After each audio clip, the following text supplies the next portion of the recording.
I want to thank you on behalf of ASBMB for being here, for participating, for being interested in being part of our Grassroots Advocacy Network. A little bit of background about why we're here, what we're doing.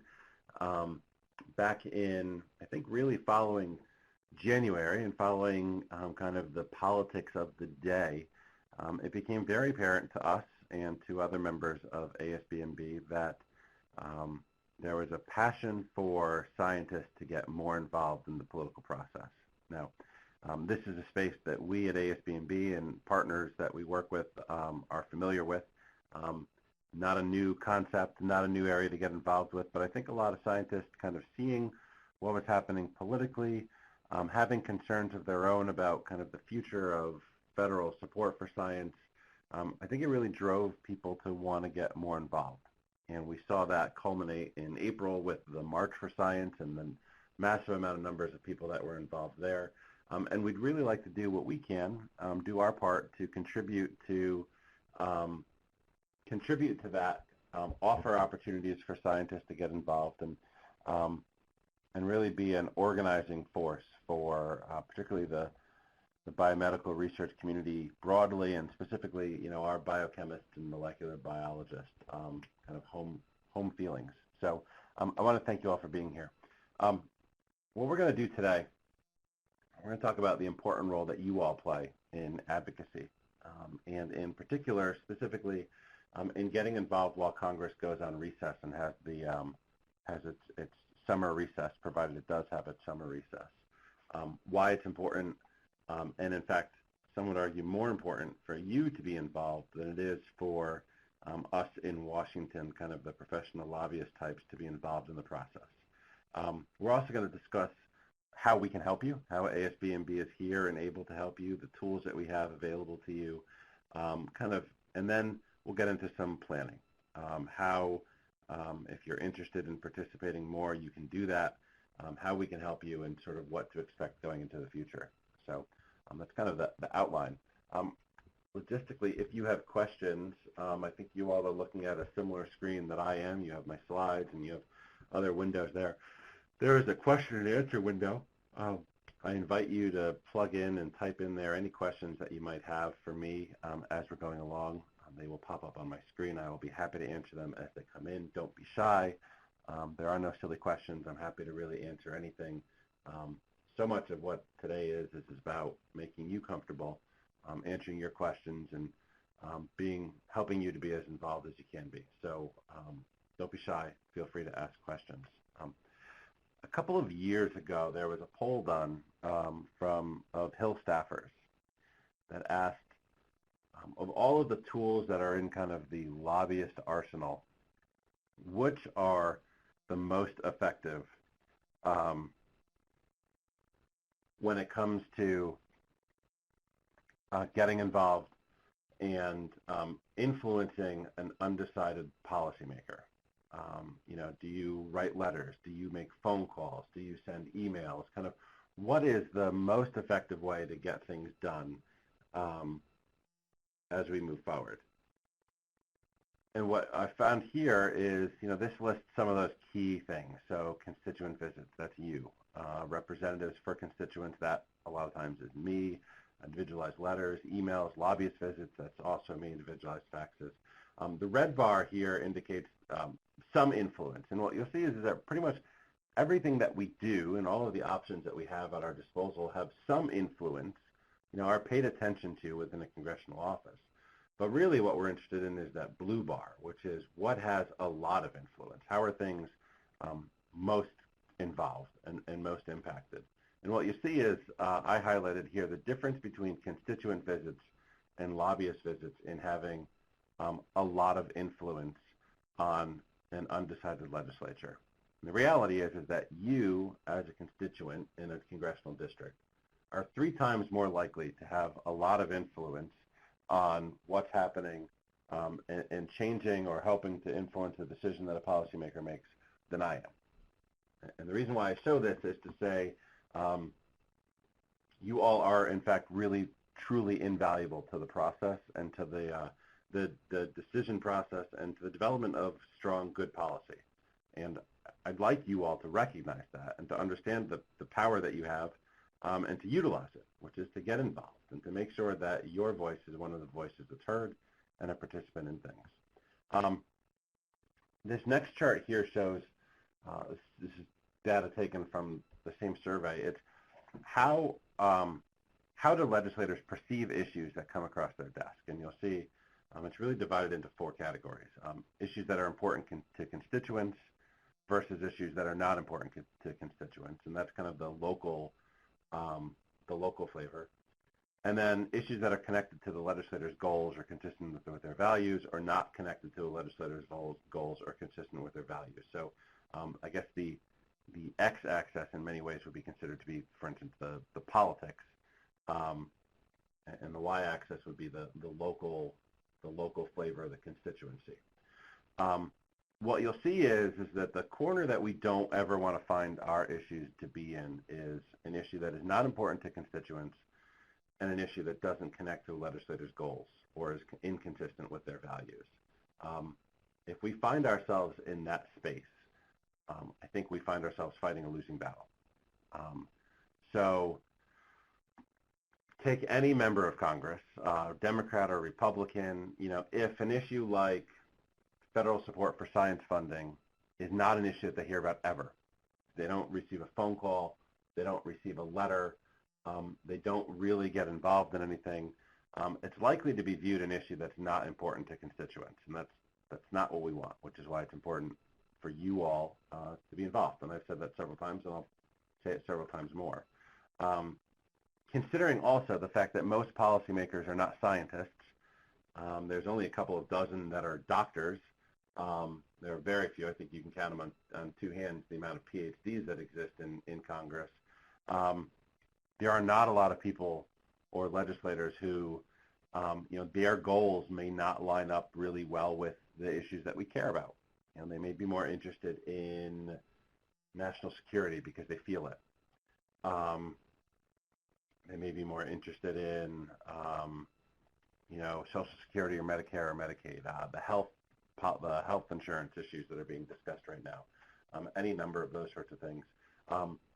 So it's easy, I think, for us to start to kind of fall further away from that red zone, the hot zone, where things are important to constituents and connected to legislator goals. And so the really importance of encouraging you and your colleagues to get involved and to reach out to policymakers is to help make our point fall as close as we can to that important to constituents and connected to legislative goals box. And the way that we do that is we tell our stories. We understand, we do our homework. We understand issues that are important to the legislator. Maybe jobs is something that's important. Maybe American competitiveness is something that's important. Maybe because of personal health issues, a specific disease is something that's important. And we work to connect the things that are important to us to those sorts of issues. The policymaker cares about jobs. Maybe the argument that we make is that economic argument about the number of jobs that are created from an individual R01 grant, or the businesses that can spin off of research that's found. Those sorts of things. It's really important for us to do everything we can to make as many close local connections as possible to policymakers, to make them feel warm and fuzzy. I see a question here asking if I can share a link to the survey, which I'm referencing. In the immediacy, no, but follow up via email and I can send it to you. I just don't have it immediately in front of me. Sorry about that.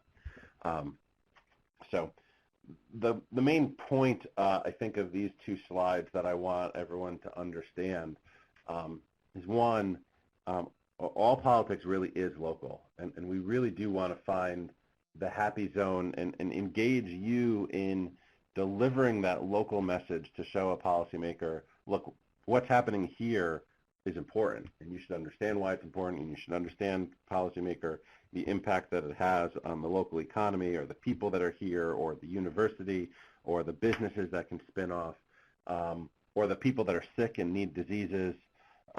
These are the sorts of things we'd like to see you deliver, and so that's really what we're hoping for.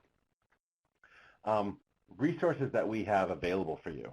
I'm excited to tell you, I want everyone on this call, I want the more than 200 people who have signed up to be part of ASBMB's Grassroots Advocacy Network to get involved. But I recognize that for some people, getting involved is something that you've done a million times. And so you don't need a lot of help. You don't need a lot of encouragement. In fact, you may not need anything from me. But someone else on the call may have never done this before and may need a lot of help and a lot of hand-holding or a lot of support, and that's a perfectly okay thing as well. So there is not a one-size-fits-all option to being involved in our advocacy efforts, and we're happy to say that. There are lots of ways to get involved. So the first is to say that you want to do this, and we'll be sending out an email either tomorrow or next week looking for people to specifically sign up so that we can connect with you individually and say, you've indicated that you want to do a meeting during recess. We're happy to help you with that. We're great. You're kind of on our radar now that you're looking to do that. How can we help? We will do everything from scheduling a meeting for you to coming out and doing a meeting with you, to providing you with all of the resources you might need to have a really informed meeting, which includes state and local congressional district data on the amount of NIH or NSF funding, or the amount of patents that have been awarded in a congressional district in the past year, the businesses that have spun off. We can provide you with really tailored information to your meeting and to your needs, and we're happy to do that. In fact, we're actually developing right now a website, grassroots.asbmb.org, in which you'll be able to log in, you'll be able to create a login, and you'll be able to go and see and download all the materials that you might need. You'll be able to have a forum where you can share kind of best practices and kind of what you learned in your meeting and how that went, and kind of be able to brag about what worked well, or be able to complain about what didn't work, and really form a community online for people to get more involved and to be participatory and to really see how things work. So we're happy to have that. We're also happy to provide you with talking points, conversation starters that you can use going into your meeting. We're happy to provide you with very nice, pretty folders. We're happy to do really everything that we can possibly do to make your meeting a success. Or we can do very little, and we can encourage you, and you can tell me that you're a pro and you've done this a million times, and all I'd ask is that you let me know how the conversation went and what happened, so that I can hear, so I can know kind of what's working and what's not working, and how to operate. A question that I get a lot of times is, what should I expect from this meeting? And so I'm going to answer it in two ways. The first way is if you have done a Washington fly-in, if you've done a Hill Day with ASBMB or the Coalition for Life Sciences or with FASAB or with some other group, a local meeting is a little bit different than what you experienced when you came to Washington and held a meeting. Generally, you'll be meeting with the policymaker specifically, the elected official, and not a policy staffer, because most of the folks who work out in the congressional districts are not policy staff, but they're more community service staff. They're service related, not policy related. So they are more familiar with how to help navigate through Social Security applications than what's going on with HR 422 or whatever the case may be. That's just kind of the division of labor that happens. So we are not expecting or asking you to have kind of that same deep dive policy discussion in which you talk about funding levels, Budget Control Act, spending caps, non-defense discretionary spending. We're not looking for you to have a heavy policy discussion. We're looking for you to have a local discussion on the things that are important to you and to your laboratory and to your university, to really be a window for the policymaker to come in and better understand what it's like to be a scientist constituent in his or her congressional district. Talk about, maybe you're not talking about funding levels, but you're talking about how, it keeps you up at night that, you're worried about where your next grant is coming from. How you pay a mortgage in the district, and if your grants go away, perhaps your support goes away, perhaps your lab goes away. If you're a student, it's talking about, gee, is this going to be where you're going to have your forever home? Are you going to be a constituent forever? Are you going to be moving on to something else? Are you happy or unhappy? It's really going to be an open discussion like that, and that's what we're hoping for. People in the past have asked, is it better to focus strictly on, data points like that are available in the, those, district and state data sheets, or is it better to tell the local story? I worked with a White House staffer who I give credit to, she would always tell us that data makes you credible, and stories make you memorable. And I really do believe in that when it comes to advocacy. So I'm hoping that you'll go in informed and educated with, strong, solid information that we provide you, but that you tell your story, and that's your story that's going to be the thing that's remembered the most. So, I want to let you know that. A point was just made here. Many universities will be unhappy about a faculty member talking on behalf of the university. That is true, and I, to be clear, I'm not asking you to speak on behalf of the university. I'm just asking you to speak on behalf of yourself. And you are a faculty at a university, perhaps, and it would be good to make it clear that you're not speaking on behalf of the administration of the university, but really just kind of sharing your individual perspectives. But if you're uncomfortable, you should reach out to the folks at your university and let them know what you're doing ahead of time. So thank you for making that point out there. Some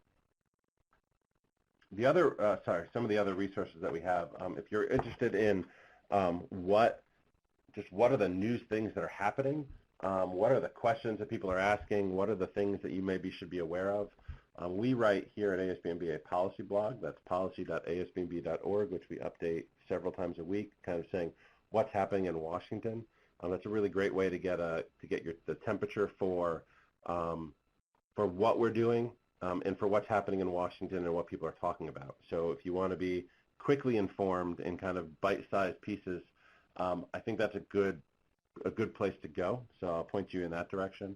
Also, asbmb.org/advocacy is another good place where you can go for tools and more information about what ASBMB does and how we operate. And not on this slide, but worth writing down because we're going to be launching it, and we'll send you an email with it shortly. Grassroots.asbmb.org is really the website that we're building for you all specifically, to be involved, to get your voices heard, to have a place to call your own, and to build a community of people that want to get involved. Beyond getting involved during recess, which is scheduled to start on Friday, although who knows with whether that's going to be happening or not with the way Congress is acting right now with the health care bill, recess may be delayed. We're kind of watching that closely. There are going to be future opportunities for people to get involved and future areas to participate. In the fall, we're going to be having a letter to the editor or op-ed writing drive. We will do training. We have some people lined up who will help teach you how to write an op-ed and how to get an op-ed placed. We'll help you identify topics that are important. It's really an interesting, different way to get involved. And so if you're not maybe willing to or don't have the time to have a meeting, but have some time on evenings to put pen to paper, that's another place that we may point you to go. And we're also open to other ideas too. So this is really the beginning of what we hope to be a year-long, multi-year-long effort to find and post and provide ways for scientists to get involved in advocacy that's outside of the typical come to Washington and do a Hill Day. We really want to give voice to those scientists that really want to be heard and want to be a part of the process. And we're going to do everything we can to provide resources for folks to do that. So in a nutshell, that is what we're looking to do. That is the way we're trying to activate and energize people. These recess meetings is a start. It's something that we at ASBMB have been doing for going on 4 years now. Some years we've had as many as 150 meetings. We're really looking forward to getting people involved. And with that, I will open it up to questions if anybody has some. So, just type them into the Q&A. I'll be quiet for a minute and give you a chance to think about it. And so let's, if anybody has any questions or comments, I would love to hear and see them.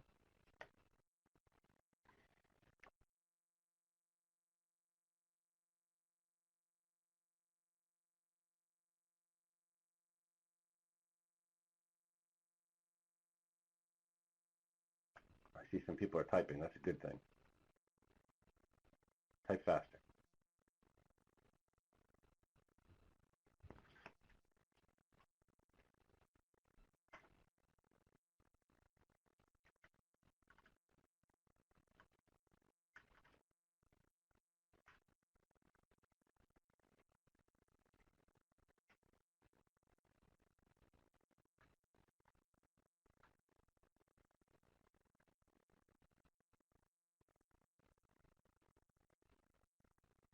Okay, great. Okay, good questions. They're coming in. So the first question, could you give a brief walkthrough of a typical one-on-one meeting with a representative and what we should expect? That is a really great question, so thank you for asking that. It's of course dangerous to assume kind of what a typical meeting would be, but here are some things that I think are important to keep in mind. First, policymakers are just like you and me. They are not these mythical creatures who are unable to be reached or communicated with. And so I think a lot of times people have this, people get nervous or intimidated by meeting with, a member of Congress. Easier said than done, probably, but they're normal people, and you should treat them as such. Generally, they are not scientists, so if you really wanted to get into a very deep dive about the research that you're doing in your lab, I would suggest against doing that. But I think they are probably more knowledgeable than you might expect them to be. Particularly for many of you, if you kind of, if you live in a university district, there's a good chance that the policymaker knows that there's research going on in the district and is at least conversationally aware of, for instance, NIH funding or NSF funding, or the fact that some of that funding goes to research. I think that would be a good way to do things. Typical one-on-one meeting, I think you can expect to get questions.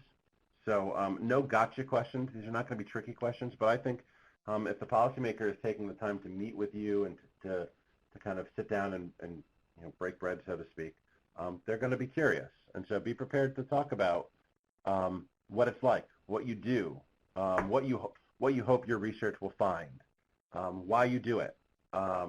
It's really personal. I really want to underline that I'm encouraging you all to have kind of personal meetings with the policymaker so that they really get a sense as to what it's like to be you, because that's hard, I think, to understand sometimes.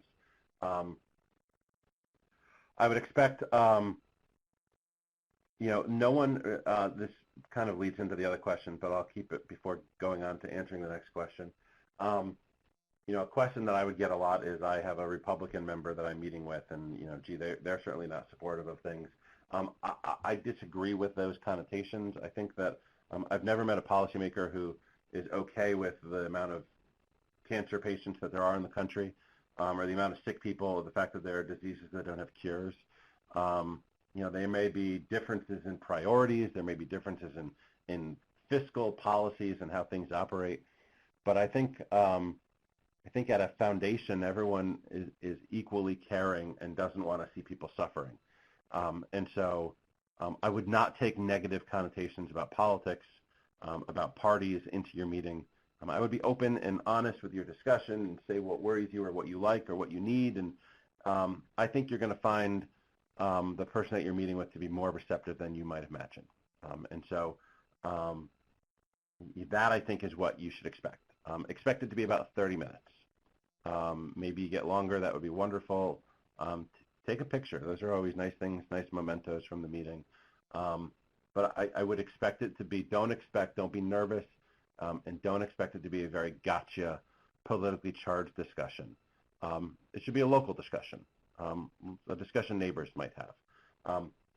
Tom brings up a good point. ASBMB offers, and has offered in the past and will continue to offer, an Art of Science Communication course. Which is an exciting thing that we do here at ASBMB that is unique, that a lot of other groups don't have. It is an online, I believe it's an 8-week course in which science communicators help teach you, the scientist, how to talk about your science and how to communicate it to the lay public. Because I think we all know that the average person on the street doesn't read science or doesn't even read ASBMB today, and doesn't necessarily understand what a scientist is or what a scientist does. And so it really helps you to kind of distill your research down to an elevator pitch that's understandable, helps you to communicate. And so I would encourage you to go to ASBMB's website or Google the ASBMB Art of Science Communication course to find out the next time that it's being offered. It's a great resource. It's something you should consider signing up for. So a little plug in there for that. Another question that came in, and if there are more questions, keep typing them in as we're talking here. Any suggestions for those of us in blue states where local support for science funding is already strong? I will point out, great question, there are red states in which local support for science funding is already strong as well. Just want to say that. I was just in Oklahoma, where I saw that firsthand. But if you're in a blue state, I think saying thank you is really important. Being a member of Congress is at times a thankless job. And I think it's important to go out of your way to thank a member for their support. You can always ask how you can be a resource to them. I think those meetings are slightly different if you're meeting with, say, I'm going to say Congresswoman DeLauro, who represents Yale up in Connecticut, and is the ranking member of the Appropriations Committee that funds NIH. She is herself a cancer survivor.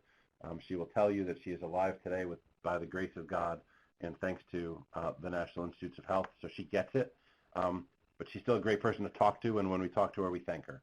And we let her know what we're doing, and we let her know what we need. I think that's the way that you hold those meetings. All meetings, there are lots of thank yous. The scientific enterprise is largely supported by federal support, and that federal support comes from Congress passing appropriations bills that makes the money available. So I think that's worth keeping an eye on and being aware of, and that's where I would put some of my attention. Next question: can trainees write pieces for the policy blotter, or are there other ways for them to learn how to write a policy piece? Yes, we are happy to offer up column space, quote unquote, for our policy blog. If you're interested in writing for that, you can email me at bcorb@asbnb.org. I imagine that's going to pop up there in the chat window any second now. Or you can contact Andre Porter, who manages the blog, and his email is aporter@asbnb.org. There's another email address that's going to pop up there. We are happy to have and offer support and resources for people to kind of grow as writers and get involved. So that was a great question. Are there any other questions from folks out there?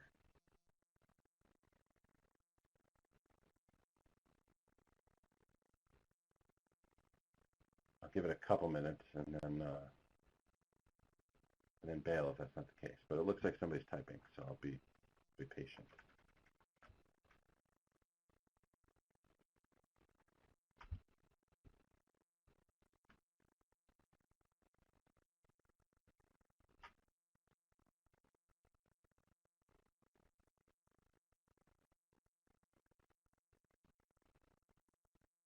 Just waiting a minute. I think there's typing coming.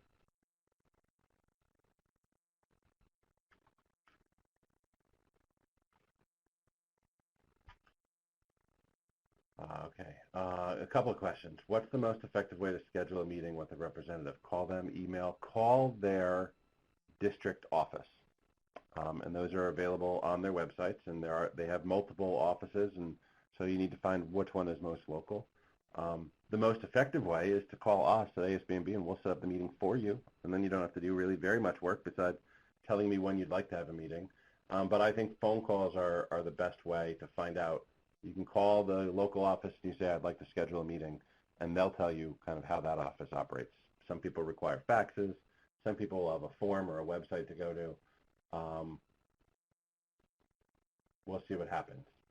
So that's the way that I would do it. I would call the office, or you can call us, and we'll call the office and find out that information for you. Next question: do you recommend bringing up such issues at town halls, which could possibly get heated? Refrain from it and speak just one-on-one in meetings. I think that there's no reason why you shouldn't. I mean, it's a town hall. You should be allowed to bring up whatever you'd like. Town halls are looking to be contentious and possibly few and far between this summer. We'll see whether that's the case or not. But I don't think that there's any downside because, frankly, I think the issue that you all care about, supporting science, supporting research, finding cures for diseases, is pretty non-controversial in theory anyway. That said, I think that you'll have more of an opportunity to make a difference and to really have your story heard by having a one-on-one meeting over bringing it up in a town hall. So I would suggest both, because I think the more active you can be and the more that you're seen, the better relationship that you build and the more you might be listened to. So I'm not going to tell you to refrain from it, but I would certainly try to schedule a one-on-one meeting and see how that works. Are there any other questions?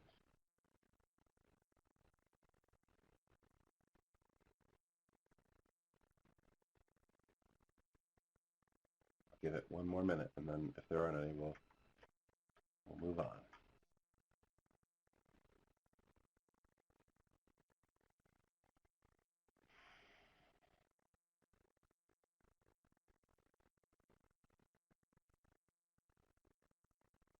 All right, seeing no more questions, I want to thank you all for your time today. I told you I'd get you out in just about a half an hour.